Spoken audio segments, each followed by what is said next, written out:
Breaking news చూస్తున్నాం. ఉమ్మడి పాలమూరు జిల్లా వ్యాప్తంగా మున్సిపల్ ఎన్నికల కౌంటింగ్ కు కౌంట్ డౌన్ మొదలైంది. మరికొద్ది సేపట్లో అభ్యర్థుల జాతకాలు బయటపడనున్నాయి. జిల్లాలో ఒక కార్పొరేషన్ తో పాటు 18 మున్సిపాలిటీలకు జరిగిన ఎన్నికల ఫలితాల కోసం సర్వం సిద్ధమైంది. ఉదయం 8 గంటలకు పోస్టల్ బ్యాలెట్ల ఓట్ల లెక్కింపుతో ఈ ప్రక్రియ స్టార్ట్ కాబోతోంది. మహబూబ్ నగర్ కార్పొరేషన్ 58వ డివిజన్ ఆలంపూర్ 10 వార్డులు ఇప్పటికే ఏకగ్రీవంగా ఎన్నికయ్యాయి. ఇక మక్తల్ 6వ వార్డులో బీజేపీ అభ్యర్థి ఆత్మహత్యతో అక్కడ పోలింగ్ వాయిదా పడగా మిగిలిన 373 వార్డుల్లో 1569 మంది అభ్యర్థులు తమ అదృష్టం పరీక్షించుకుంటున్నారు. కాంగ్రెస్, బీఆర్ఎస్, బీజేపీ మధ్య ప్రధానంగా త్రిముఖ పోటీ కనిపిస్తుండగా స్వతంత్ర అభ్యర్థులు ఎవరి గెలుపును దెబ్బతీస్తారో అన్న ఉత్కంఠ నెలకొంది.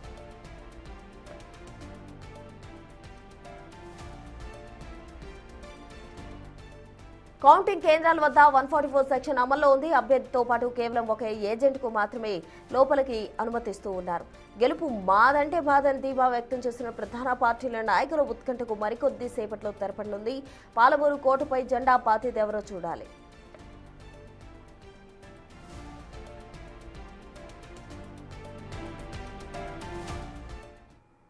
ఇదే అంశానికి సంబంధించి తాజా అప్డేట్స్ మా ప్రతినిధి శంకర్ అందిస్తారు. శంకర్, చెప్పండి, ఉమ్మడి పాలమూరు జిల్లా వ్యాప్తంగా కూడా మున్సిపల్ ఎన్నికల కౌంటింగ్ అయితే కౌంట్ డౌన్ స్టార్ట్ అయిపోయిన పరిస్థితి నెలకొంది. మరి కాసేపట్లో 8 గంటల నుంచి కూడా ఈ కౌంటింగ్ ప్రక్రియ ప్రారంభం కాబోతుంది. ఓవరాల్ గా అక్కడ తాజా సిచ్యువేషన్ ఏంటి, ఏర్పాట్లు ఏ విధంగా ఉన్నాయి, ఎన్ని టేబుల్స్ ఏర్పాటు చేశారో అన్న దానికి సంబంధించిన వివరాలు అందించారు. ప్రసన్న, ఇప్పటికే ఉమ్మడి పాలమూరు జిల్లా వ్యాప్తంగా కౌంటింగ్ కు సంబంధించినటువంటి అన్ని ఏర్పాట్లు చేశారు. మరికొద్ది సేపట్లో అభ్యర్థుల భవితవ్యం తెలియనుంది. ఉమ్మడి పాలమూరు జిల్లా వ్యాప్తంగా 18 మున్సిపాలిటీలు, ఒక కార్పొరేషన్ కు సంబంధించినటువంటి ఫలితాలు రానుండడంతో పూర్తిగా అభ్యర్థుల్లో ఉత్కంఠ వాతావరణం నెలకొంది చెప్పవచ్చు. ఎగ్జాక్ట్ మనం విజువల్స్ లో చూడొచ్చు. క్లియర్ కట్ గా ఇప్పటికే పోలీసులంతా కూడా భారీగా బందోబస్తును ఏర్పాటు చేశారు. పోలింగ్ ఎక్కడైతే కౌంటింగ్ కేంద్రాలు ఉంటాయో కౌంటింగ్ కేంద్రాల దగ్గర 144 సెక్షన్ అమల్లో ఉంటుంది.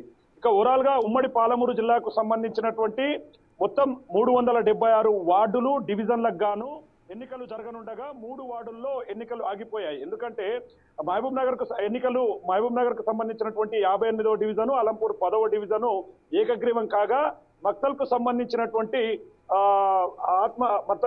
సంబంధించినటువంటి బీజేపీ అభ్యర్థి ఆత్మహత్య చేసుకోవడంతో అక్కడ కూడా ఆ వార్డులో ఎన్నికలు వాయిదా పడ్డాయి. మనం విజువల్స్ లో చూడొచ్చు. పోలీసులు క్లియర్ గా లోపలికి ఎవరిని అనుమతించట్లేదు. ఏజెంట్ తో పాటు ఒకరిని ఉంటున్నారు లోపల. ఎవరైతే లోపలికి రావాలన్నా వారికి సంబంధించినటువంటి పూర్తి డేటాను తీసుకున్నాక వారికి ప్రత్యేక పాసులు కూడా జారీ చేశారు. ఉమ్మడి పాలమూరు జిల్లా వ్యాప్తంగా 6,12,287 మంది అభ్యర్థులు ఓటర్లు తమ ఓటు వేశారు. ఇక దీనికి సంబంధించి 1,569 అభ్యర్థులు బరిలో ఉన్నారు. దీనికి సంబంధించి జిల్లాలకు సంబంధించినటువంటి కలెక్టర్లతో పాటు అదేవిధంగా మున్సిపల్ కమిషనర్లు, ఎంఆర్ఓలు, స్థానికంగా ఉన్నటువంటి పోలీసులు వీళ్ళంతా కూడా క్లియర్ గా దగ్గరుండి చూస్తున్నటువంటి పరిస్థితి కనిపిస్తుంది. ప్రజెంట్ మనం చూస్తున్నాం ఇప్పటికే వీళ్లకు ఇక్కడ లోపలికి వచ్చిన వాళ్ళందరికీ కూడా టిఫిన్స్ ఏర్పాటు చేశారు. లోపలికి వచ్చిన వారు బయటికి ఎక్కడికి వెళ్లరు. లోపల నుంచి ఉండి మొత్తం కూడా అబ్జర్వ్ చేయాల్సినటువంటి సిచ్యువేషన్. ప్రజెంట్ మన దగ్గర కొంతమంది మున్సిపల్ కమిషనర్లు కూడా ఉన్నారు. వాళ్ళతో కూడా మాట్లాడదాం. సార్, కౌంటింగ్ ప్రక్రియ ఎలా ఉండబోతుంది? రౌండ్ల వైడ్ గా తీసుకుంటే అంటే ఎలా ఉంటుంది? ఆ ప్రక్రియకు సంబంధించినటువంటి ఏర్పాట్లు ఎలా జరిగాయి? ఈ రోజు కౌంటింగ్ సంబంధించినటువంటి అన్ని ఏర్పాట్లను మేము పూర్తి చేశాము. సజావుగా, శాంతియుతంగా మధ్యాహ్నం 2 గంటల వరకే రిజల్ట్ వచ్చేలాగా ఏర్పాటు చేశాము. గతంలో 3 రౌండ్లు ఉండే మన దగ్గర. లాస్ట్ టైము 5 వార్డులు 5 చొప్పున 3 రౌండ్లు 4-5 వరకు పట్టింది టైము. ఈసారి అట్లా టైం టేకన్ లేకుండా 2 రౌండ్లు కౌంటింగ్ కంప్లీట్ అయ్యేటట్టు, మొదటి రౌండ్లో 8 వార్డులు కంప్లీట్ అయ్యేటట్టు, తర్వాత రౌండ్లో 7 వార్డులు కంప్లీట్ అయ్యేటట్టు మధ్యాహ్నం 2 గంటలకే రిజల్ట్ రావాలని చెప్పేసి కలెక్టర్ గారు ఆదేశించారు. దాని తగ్గట్లు మేము ఏర్పాట్లు చేస్తాము. 2 రౌండ్లు మధ్యాహ్నం 2 గంటల లోపు ఈసారి మనకు 15 వార్డుల రిజల్ట్ వచ్చేది. అంటే సార్, కౌంటింగ్ కేంద్రాల లోపలికి ఎవరెవరిని అనుమతిస్తున్నారు, ఎంతమంది ఉన్నారు, వాటికి ప్రత్యేక పాసులు ఏమైనా జారీ చేశారా?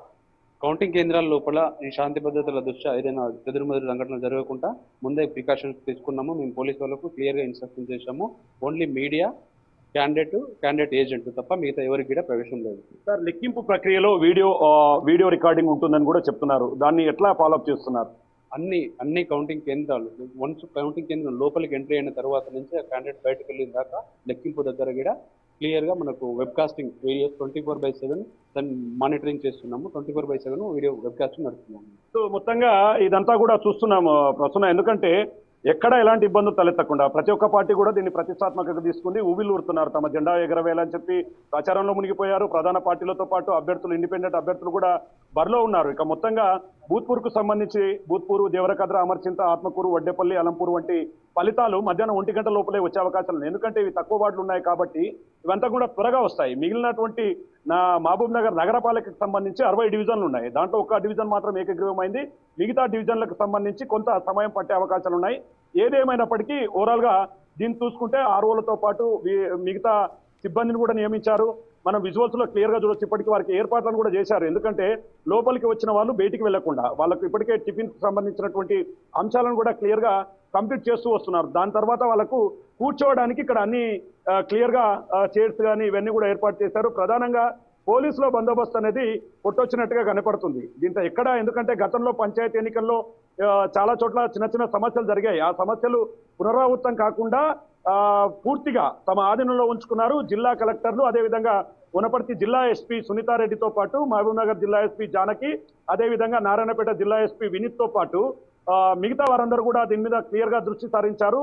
ఖచ్చితంగా ఎన్నికలు అంటే ఇక్కడ అనౌన్స్మెంట్ వస్తున్న సమయంలో ఏదైనా వార్డుల్లో గెలిచిన అభ్యర్థి డీజేలు కానీ ఊరేగింపులు కానీ ఇలాంటివి చేస్తే వారి మీద కఠినమైన చర్యలు ఉంటాయని చెప్పి కూడా పోలీసులు చెప్తున్నారు. ఇక ముఖ్యంగా ఇక్కడ ఉన్నటువంటి ఫలితాల ఆధారంగా అభ్యర్థులకు సంబంధించి ఎక్కడైనా సరే పోటాపోటీగా ఉండడంతో పాటు గొడవలు ఏదైనా జరిగితే మాత్రం వారి మీద కఠినమైన చర్యలు తీసుకుంటామని చెప్పి కూడా చెప్తున్నారు. మొత్తంగా సీఎం సొంత జిల్లా కావడంతో ప్రధానంగా కొడంగల్ పైన ప్రధాన దృష్టి ఉంది. కొడంగల్కు సంబంధించి 12 వార్డులు ఉన్నాయి. అక్కడ 12 వార్డులకు సంబంధించి మధ్యాహ్నం 12 గంటల లోపలనే కూడా మొత్తం రిజల్ట్ వచ్చే అవకాశాలు ఉన్నాయి. కోస్గిలో కూడా సేమ్ రిపీట్ అవుతుంది. ఆమనగల్లు ఇలాంటి చోట్ల కూడా కొంత త్వరగానే యొక్క ఫలితాలన్నీ కూడా బయటికి వస్తాయి. కాబట్టి ఎక్కడా ఎలాంటి ఇబ్బందులు తలెత్తకుండా చూస్తున్నారు. ప్రధానంగా వనపర్తి జిల్లా, నాగర్ కర్నూలు, మహబూబ్ నగర్, గద్వాల ఈ జిల్లాలకు సంబంధించి ఎస్పీలు, అదేవిధంగా కలెక్టర్లు ప్రతిదీ కూడా రికార్డింగ్ తో ఉంటుంది. ఇది లోపల ఎవరైనా సరే ఎన్నికల నియమావళి నిబంధన అమల్లో ఉంటుంది కాబట్టి ఈ కౌంటింగ్ ప్రక్రియలో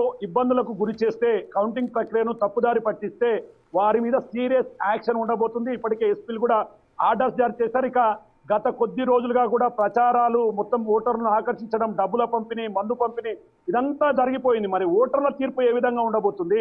18 మున్సిపాలిటీల్లో ప్రజలు ఎవరికి పట్టం కట్టబోతున్నారు? కార్పొరేషన్ లో ఏ పార్టీని ప్రజలు గెలిపించబోతున్నారు?